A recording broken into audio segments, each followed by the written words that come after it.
Why is dining so tough on a cruise ship? Well, I created this guide to help you cover all the bases that you need to when you're dealing with dining on a cruise ship. Stay tuned.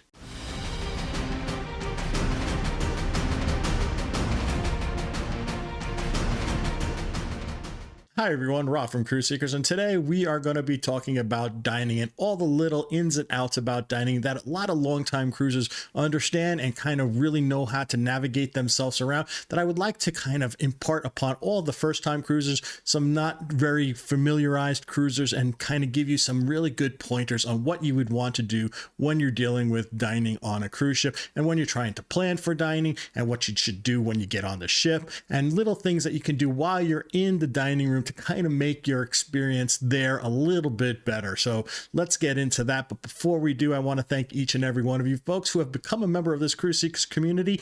Thank you so much for doing it. It really does mean the world to us. And if you have not become a member of this Cruise Seekers community and you love cruise videos, hey, think about subscribing and turn that notification bell on. It really does mean the world to us. And while you're down there, hit that like button. It does help this YouTube algorithm. It does help this channel have other people find us so that we can help them with all sorts of little cruise tips, cruise tricks, as well as great cruise deals. So hit that like button. And if you haven't become a member, think about subscribing and turn that notification bell on. Thank you so much for doing that. Alrighty, so let's get into this. Let's talk a little bit about dining and some of the little intricacies that you can do to make your dining experience on a cruise ship a little bit better. Alrighty, so the very first tip I want to give you with dining is to check out the location of your table once you get on the cruise ship. The reason why you're going to want to do that is because the best time to get that table changed is getting it done early. See where it's at. If there's something that you just do not like about it, if it's too much in the middle of the room, if it's too far in the corner and you don't like corners, if it's near the kitchen and the galley area and you don't like the noise and the thoroughfare type of atmosphere there, if there's something you do not like about that table, let the head waiter know. They can more than likely be able to move you right then and there so that you don't have to deal with it and you don't have to kind of be surprised when you visit the table the very first time. Now, in relationship to your table, one of the things that I always recommend people to do is to make sure, if you have a lot of people on the cruise with you, link your bookings together. This way you can make sure you have the dining table for the party size that you need. Make sure your TA knows that. Make sure that they get that all aligned for you. And if you don't have a TA, make sure you call the cruise line beforehand. Make sure they have all the bookings linked. Make sure they understand that you want to have these tables eating together. 4 people on this table, 6 people on this table, however the arrangements you're going to want. That way you can make sure that's going to happen. Now, sometimes wires get crossed, things don't happen the way they should. Take a look at where everybody's seating, see if it has been followed, and if it isn't, get it rectified right when you get on the ship. Now, also another cool thing about having a linked booking, if you're doing my time dining and you're not having a set time to sit down and eat, the cool thing is you can set up with the people that are linked in your account, the tables that you want when you reserve your my time dining. So that's another nice thing about having linked bookings. Now, the next thing you're going to want to do before you even get on the ship is take a look at the menus for your main dining room to see if there are certain days that you're not really thrilled about what's being served in the main dining room. Because the reason why you want to do that is if you are planning on doing any specialty dining, those are the days you're going to want to go to your specialty dining.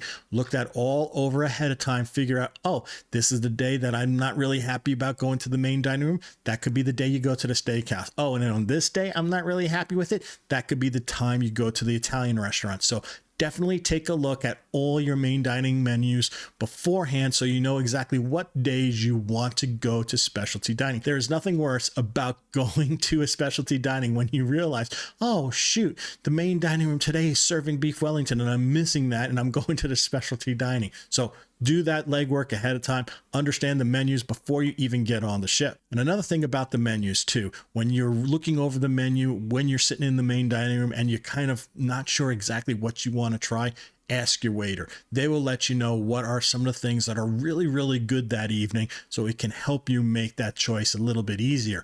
Another cool thing too is you can ask them, is there anything that's being served that is not on the menu? Often there's usually an Indian dish or some other kind of Pan-Asian dish that the crew eat that they just don't put on the main dining room menu. And you can ask them, is there anything special? And they will let you know. Now, those head waiters in those restaurants in the main dining room do really serve a major purpose. One of the things you're going to want to kind of check right away when you get on the ship is talk to that head waiter. Make sure if you have any food allergies or food sensitivities, or you're a vegetarian, make sure that that is noted on your reservation, on your portfolio, so that it will follow you around the ship. It's vitally important, especially with those food allergies. They want to make sure all things are taken care of for you and you are having a great experience in the dining room.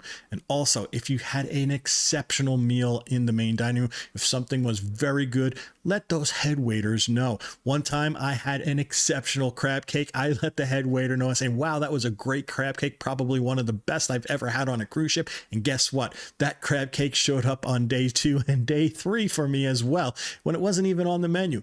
They just want to make your experience in the main dining room a top-notch experience. Let them know exactly what you need. Let them know how you are appreciative of a great item or great service. They will make sure your experience in the main dining room is top-notch. Now, my final tips are for you folks. When you're in the main dining room, hey, try something new. There's nothing better to do than trying something new when there is absolutely no risk associated to it. If you don't like it, you don't have to eat it. You didn't waste money. You can try something else on that menu. So try something new. It's the best opportunity you're ever going to have to try something new with pretty much zero risk. And they do a really good job usually in the main dining room. So you might try something new and really like it, and you now have a new favorite. Now, the final thing you're going to want to do is give yourself at least 90 minutes to eat your meal, minimum of 90 minutes. If you got a show to make, let your staff know. They will try to help you make that time, and they will give you that grace to try to get you out the door as soon as possible so you can hit your show time.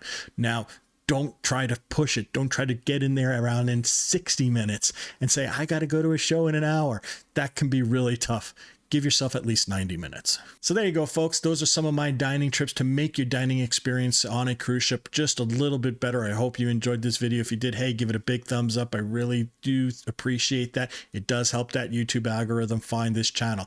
And if you haven't become a member of the Cruise Seekers community just yet and you made it through all this guide, hey, think about subscribing and turn that notification bell on. It really is important to us. Thank you so much for doing it.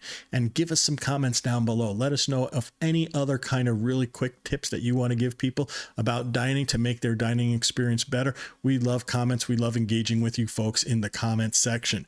So until we talk again next time, this is Rob from Cruise Seekers reminding each and every one of you to always seek the seas. Happy holidays. See you soon. Bye now.